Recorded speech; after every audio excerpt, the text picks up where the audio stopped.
Assalamualaikum warahmatullahi wabarakatuh. Alhamdulillahirabbil alamin wa bihi nasta'in wala umurid dunya waddin. Wassalatu wassalamu ala asyrafil anbiya'i wal mursalin wa ala alihi wa sahbihi ajmain amma ba'du. Salam sejahtera untuk kita semua. Semoga selalu dalam lindungan Allah Subhanahu wa taala. Amin amin ya rabbal alamin. Perkenalkan, saya Jihan Nur Fahira selaku mahasiswa baru dari Fakultas Syariah Prodi Hukum Keluarga Islam di Universitas Islam Negeri Malang. Pada kesempatan kali ini, saya akan menyampaikan sebuah orasi dengan tema mewujudkan generasi muslim moderat dan peduli bangsa menuju Indonesia tangguh. Asdep Thomas Siregar mengatakan pentingnya moderasi beragama dalam kehidupan berbangsa dan bernegara di Indonesia, di mana terdapat beragam masyarakat dengan latar belakang agama, sosial, dan budaya yang berbeda-beda. Moderasi beragama merupakan konsepsi yang dapat membangun sikap toleran dan rukun guna memperkuat persatuan dan kesatuan bangsa dengan sebuah cara pandang mengenai proses memahami dan mengamalkan ajaran agama agar dapat melaksanakan selalu dalam jalur yang moderat.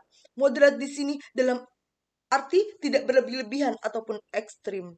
Munculnya istilah Islam yang moderat adalah karena kelompok yang tidak paham kemoderatan Islam dengan mengatasnamakan Islam namun melakukan anarkisme, melakukan jihad namun secara fisik, yakni berperang membunuh pihak-pihak yang berseberangan dengan ajaran Islam.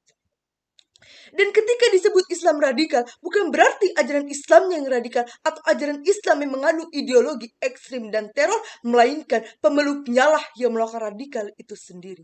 Lalu mengapa bisa melahirkan pemahaman radikal jika sumber keislamannya yakni sama-sama berpijak dari Al-Quran dan hadis yang tidak pernah mengajarkan paham radikal? Terjadi seperti ini disebabkan oleh dua faktor, yakni karena kekurangan pemahaman Islam atau karena memang memahami pemahaman Islam mendekat pada radikal.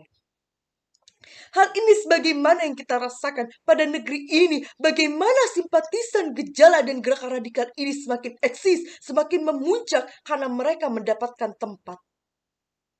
Oleh karena itu, saudara sekalian yang dirahmati Allah, munculnya Islam yang moderat adalah dalam rangka membendung gerakan radikal tersebut sebagai konsep yang melawan aksi teror yang mengatasnamakan agama yang tidak memiliki batas-batas Islam, kemanusiaan, moral, dan kesadaran.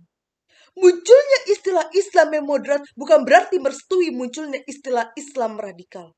Karena Islam sejak awal tidak pernah mengajarkan radikalisme ataupun kekerasan.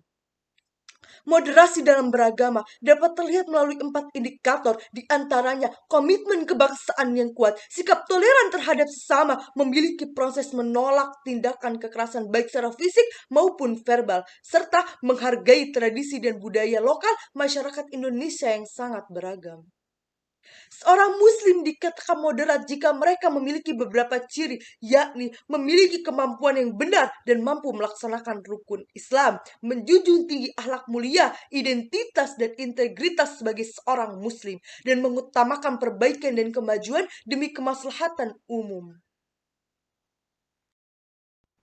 Indonesia tangguh, Indonesia tumbuh hanya bisa dicapai jika kita semua bahu-membahu, saling bergandengan tangan dalam satu tujuan. Lalu bagaimana dengan Islam moderat untuk berpartisipasi dengan peduli bangsa dan dalam membangun Indonesia yang tangguh? Yakni dengan sikap. Sikap yang pertama adalah sikap terbuka, di mana kita mau mendengarkan dan menerima masukan-masukan dari orang lain, dari agama Islam ataupun agama nonis.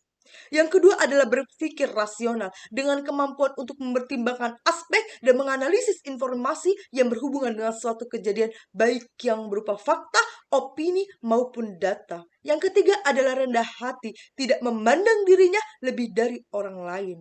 Dan yang terakhir adalah memberi manfaat kepada orang lain. Jika keempat sikap tersebut ada pada seorang muslim moderat, maka dengan otomatis dirinya lah sudah berpartisipasi untuk menuju dan membangun Indonesia yang lebih tangguh dan lebih kuat. Demikianlah materi yang bisa saya sampaikan. Kemumuk di dalam semak, lari terbang mendengar babat. Terima kasih telah menyimak, semoga bisa memberi manfaat. Salam sukses untuk mahasiswa, hidup mahasiswa, kurang lebihnya mohon maaf. Wassalamualaikum warahmatullahi wabarakatuh.